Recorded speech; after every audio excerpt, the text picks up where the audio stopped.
우리가 어제 본문에서 본 것처럼 유대 종교 지도자들에게 고용된 이 웅변과 더둘로는 의뢰인들의 요구에 따라서 총독 앞에서 바울에 대한 이 사형 선고를 이끌어내려고 노력을 했습니다.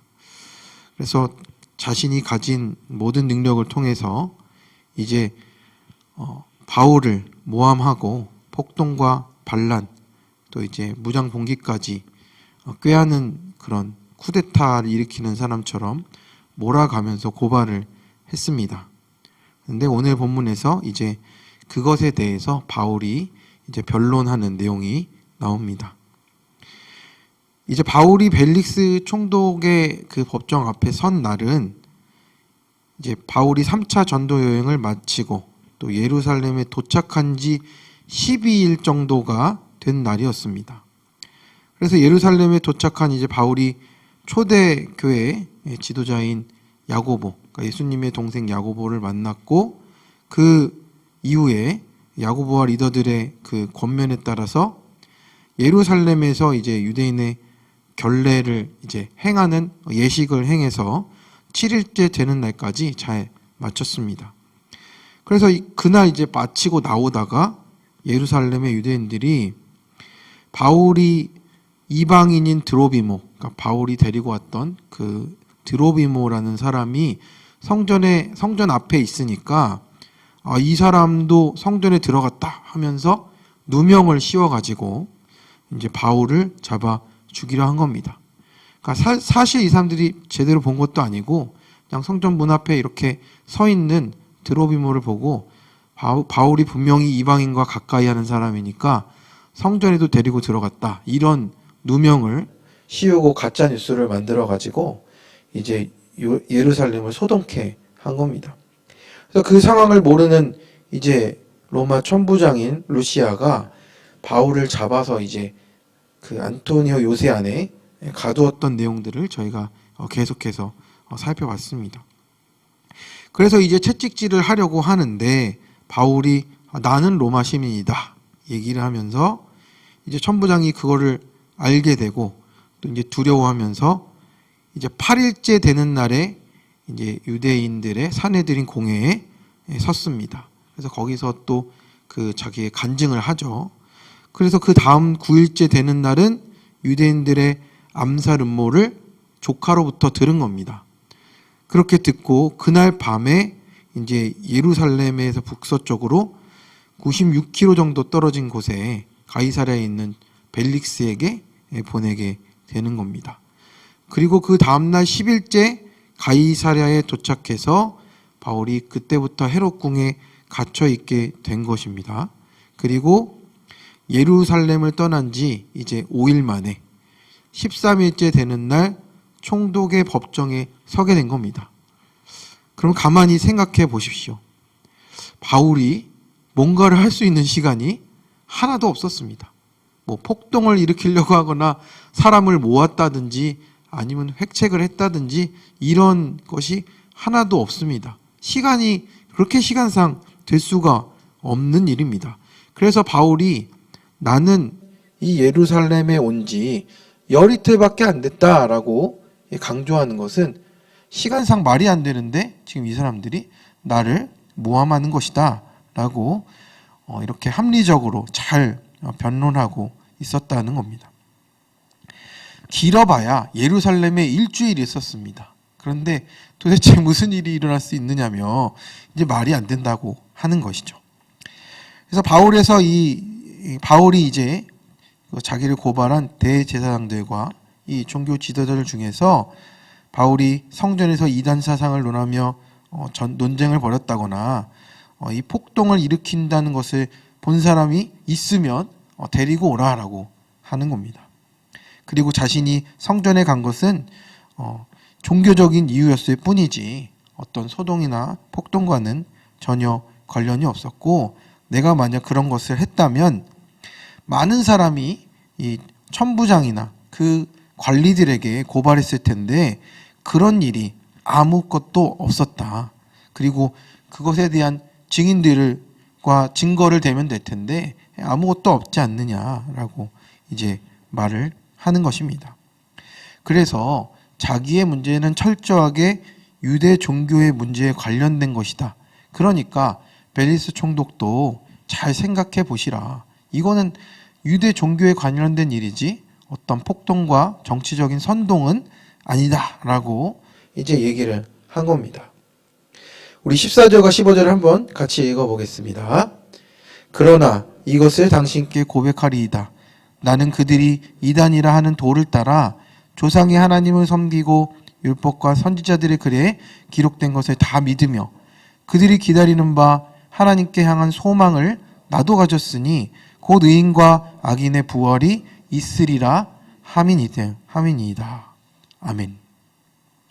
이렇게 바울이 한 것이 있다면 하나님의 말씀에 따라 유대인들이 십자가에 못 박아서 죽인 우리 예수님의 그 도를 따랐다는 것밖에 없습니다. 그래서 이제 우리의 모든 죄값을 치르고 십자가에서 돌아가신 예수님이 이제 3일째 죽음을 깨뜨리고 다시 살아나신 부활에 대한 소망을 가지고 자기는 얘기했다라는 겁니다. 그리고 그냥 부활이 아니라 의인과 악인의 부활이 있다라고 얘기합니다. 네, 사도행전에서 전했던 이 예수님에 관한 소식 중에 가장 중요한 것은 예수님의 십자가의 그 속죄와 예수님의 부활이었습니다. 그리고 이 부활 가운데는 어떤 내용이 포함되어 있냐면 의인과 악인의 부활이라는 겁니다. 그래서 우리도 이제 부활을 얘기하면 대부분 거기까지는 잘 생각합니다. 내가 죽고 나면 나중에는 부활할 거다. 그거는 잘 우리가 알고 있는데 이 세상의 끝에 우리가 죽음 이후에 심판을 받는 과정에서 의인과 악인의 부활이 동시에 있다라고 오늘 말씀하고 있습니다. 이게 바울의 얘기만도 아니고 예수님도 그렇게 얘기를 하셨습니다. 그래서 이제 주님을 믿고 따르는 사람의 죽음은 영원한 생명으로, 그리고 주님을 거부한 사람은 영원의 심판으로 부활한다는 내용이 이 사도행전의 부활의 또 중요한 전도의 내용이었습니다. 그러니까 믿는 사람이든 안 믿는 사람이든 죽고 나면 다 부활한다라는 겁니다. 그런데 문제는 어떤 부활이냐라는 것이겠죠. 그래서 이제 15절에서 바울이 유대인들에게 핍박받으면서 이단이라는 소리를 듣는 것은 예수 그리스도의 부활에 대한 증언 때문이다 라고 이렇게 증거를 합니다. 이 내용을 나중에는 또 바울이 고린도 후서와 또 로마서에서도 말씀을 합니다. 우리 고린도 후서 5장 10절을 같이 한번 읽어보겠습니다. 이는 우리가 다 반드시 그리스도의 심판대 앞에 나타나게 되어 각각 선악간에 그 몸으로 행한 것에 따라 받으려 함이라. 아멘. 이렇게 선을 행하면 영생의 부활이고 또 악을 행하면 영벌의 부활로 나타난다 할 때 우리가 이 선과 악은 단순히 어려운 사람을 도와준다든지 착한 일을 조금 하는 어떤 그런 공로적인 적선의 행위를 이야기하는 것이 아닙니다. 하나님을 모시고 있느냐 아니냐, 그리스도가 내 안에 있느냐 없느냐가 가장 중요한 기준입니다. 그래서 성경에서는 이렇게 철저히 하나님을 믿고 내 안에 그리스도를 모시고 따르는 사람을 의인이라 부르고 하나님을 외면하고 또 거절하고 사는 사람들을 악인이라고 하는 것입니다.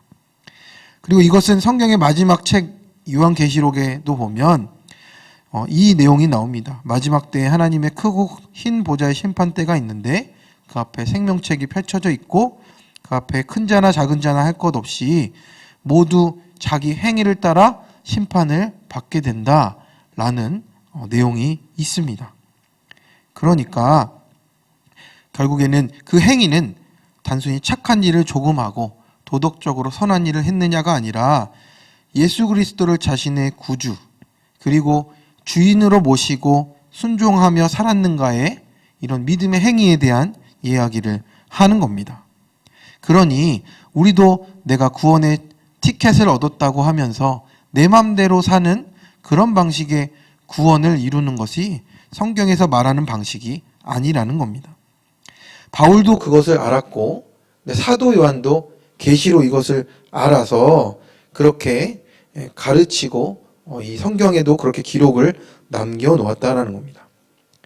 그렇다면 우리가 예수님을 믿는 그리스도인으로서 부활을 믿는 우리의 관심은 무엇이어야 합니까? 의인으로서의 부활을 우리가 바라봐야 한다라는 겁니다. 악인도 부활을 합니다. 하지만 심판 가운데 있다라는 거고, 우리는 의인으로 부활을 하여서 새하늘과 새 땅에서 우리 예수 그리스도와 함께 영원히 다스리는 영광 가운데 나가는 그 부활을 소망해야 한다라는 겁니다. 그래서 사도 바울은 무엇이라 얘기합니까? 하나님과 사람 앞에서 양심의 거리낌이 없이 삶을 살려고 나는 노력했다 라고 그렇게 이야기하지 않습니까? 그리고 이제 또한 자신이 마게도냐에 와서 구제헌금을 가지고 이제 또 사람들을 돕고 결례를 행하면서 소동도 없이 성전에 있었고 잡아넣을 혐의가 아무것도 없음을 이제 조목조목 바울은 밝히고 있습니다. 사실 무죄임으로 즉각 석방이 가능합니다. 하지만 모든 것이 결백한데도 바울은 앞서 말씀드렸듯이 2년이나 더 갇혀 있게 됩니다. 네, 성도님들, 이 얼마나 답답하고 억울하고 기가 막힌 일입니까? 바울이 한 것이라고는 양심의 거리낌 없이 살려고 했던 것과 자신이 경험한 예수님의 부활 그리고 구원에 대해서 전한 것밖에는 없습니다.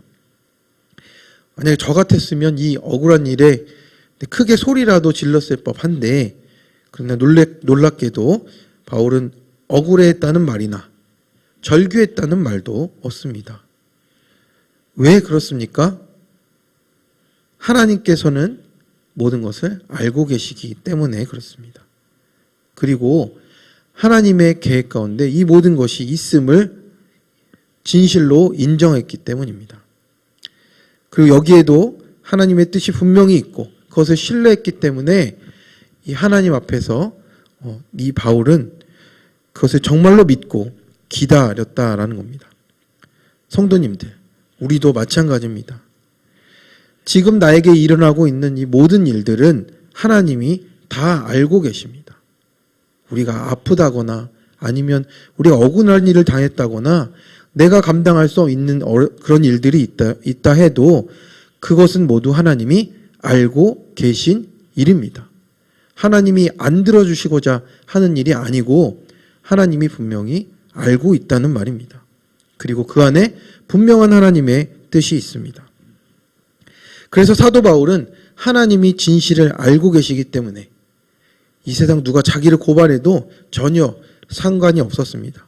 무죄라서 나갈 수 있었지만 계속 잡혀 있게 되는 이 상황에도 하나님의 선한 뜻이 분명히 있다는 것을 믿고 신뢰했기 때문에 기다렸습니다. 오히려 그는 하나님이 지금 무엇을 하려고 하시는가를 헤아리면서 기도 가운데 하나님 앞에 나아갔습니다. 성도님들, 우리도 때로 억울하게 될 때가 있습니다. 세상이 애워싸는 것 같은 때가 있습니다. 하지도 않았는데 나보고 했다고 하고 나는 좋은 생각으로 했는데도 악하게 한 거 아니냐고 오해를 합니다. 그런데 이때가 중요합니다. 이때가 바로 하나님을 만날 때이기 때문입니다. 그럴 때, 그렇게 우리가 억울하고 세상이 애워싸는 것 같을 때 하나님 어떻게 나에게 이렇게 하실 수 있습니까?가 아니라 하나님 이제 무엇을 하려고 하십니까? 하나님 이제 무엇을 하려고 하십니까?로 바꾸시기 바랍니다. 억울함, 절망, 원망과 불평이 아니라 오히려 범사에 하나님을 인정함으로 나아가시기 바랍니다. 지금 하나님이 뭔가를 하고 계시는구나. 무엇을 하고 계시지? 믿음의 선배들을 살펴봅시다. 요셉도 그랬습니다. 다윗도 그랬습니다. 기름 부음을 받았는데도 오히려 삶이 막히고 더 억울해졌습니다. 그런데 거기서 하나님을 만날 때라는 것을 깨달았습니다. 성도님들, 사람들 다 몰라줘도 하나님은 다 알고 계십니다. 사람들은 목사라고 왜곡해도 하나님이 다 알고 계십니다. 그리고 하나님의 때에 분명히 이루고 완성하십니다. 오늘도 세상이 에워싸고 억울한 일 속에서도 하나님의 뜻과 계획 가운데 나의 삶을 바라보시고 하나님의 때에 완성하실 것을 신뢰함으로 나아가시는 시흥의 모든 성도님들 되시길 간절히 축원합니다. 이 시간 오늘의 말씀을 가지고 함께 기도하며